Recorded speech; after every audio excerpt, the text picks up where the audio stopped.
Phantasy Star Generation 1 would be the very first game and volume 1 of the SEGA Ages 2500 series that would see a release in Japan, which would be a series of remakes of classic and iconic arcade titles and even console titles that would have been seen on the likes of the Sega Mega Drive and other Sega consoles. So this game is essentially a remake of the original Phantasy Star game in the series, and the Phantasy Star franchise is synonymous and iconic within Sega's catalogue of some of the most popular games ever in games history, as it was one of the first true popular RPG dungeon crawler style games to ever really hit massive success among players. So with this version of the game, it pretty much retells the story from the original concepts, but it just improves with the visuals, dialogue and storytelling, and just tries to represent a lot of the character attributes and nostalgia that made the original game so popular,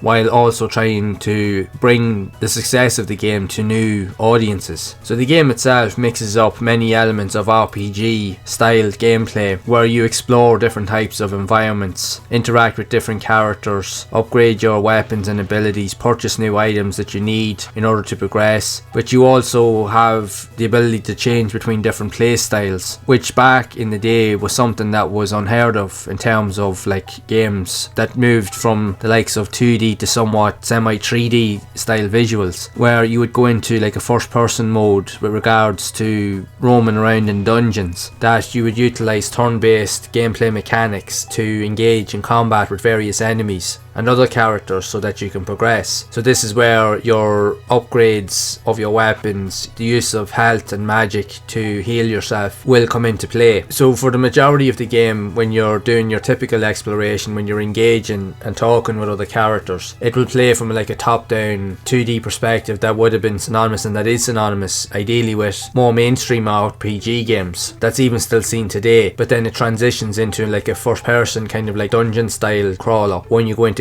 kind of like combat or searching mode. So that's what made the original game so kind of pretty cool at the time, because even going back to the original days of the 8-bit consoles with the likes of the Sega Master System, Phantasy Star all originally appeared on that console as well. And what was really revolutionary about the game was the fact is that an 8-bit console that wasn't considered to be overly powerful was able to create such influential dynamics and had really good graphics for its time, and the fact is it was able to transition from first person to like over the top view and vice versa in between different levels, which was something that was not even considered to be even possible at that time within video games, but this game managed to achieve that. So what ended up happening was that the Phantasy Star series ended up building in so much popularity that the franchise just literally exploded in terms of its sequels and the amount of kind of like novels and comic books and the lore that's based around the series, as it's considered to be one of the most iconic series ever in video games, and it still holds its own even by today's standards, as it has such a unique and quite popular fan base of followers that still play the games, even the originals, even to this day, with many new versions and kind of adaptions that you would see even in modern consoles that allow even for players to play against each other or with each other online as well. So there's so many dynamics that have been added to the franchise over the years. So with this version of the game being added to the Sega Ages 2500 collection, gives gamers a chance to revisit this nostalgic classic, but also gives eyes upon it to a whole new generation of gamers as well that would be interested in seeing what the original game in the series had to offer, which is pretty cool in itself. Like, it's a masterpiece in its own right, and it had many other sequels, and many of them were added to the Sega Ages collection later on with Phantasy Star Generation 2 and the like, again that remasters more elements of some of the other games in the series. So that'll prove how popular the franchise is. The fact is that they're willing to remaster it, as they can see the potential in it, as it's just such an iconic series. So if you're a fan of old school RPGs and you're also a fan of the Phantasy Star series way back in Sega consoles in days gone by, even from the likes of the Sega Master System, Mega Drive, and even up until more modern consoles, this is a series of games that I do think that is worth revisiting, just to experience that nostalgia all over again. So I would love to know your thoughts of Phantasy Star Generation 1 for the PS2 if you have played it, and are you a fan of the Phantasy Star series itself? I'd love to hear whatever stories you do have of this game, so be sure to share it down in the comments below. And if you have enjoyed this video, make sure to leave a like, subscribe to the channel and hit that bell to be updated with future videos. And if you would like to see more content on the channel around other types of classic RPGs that were also seen on the PS2, then you can check out the playlist on screen to see more of those games in action. And I will see you all in the next one.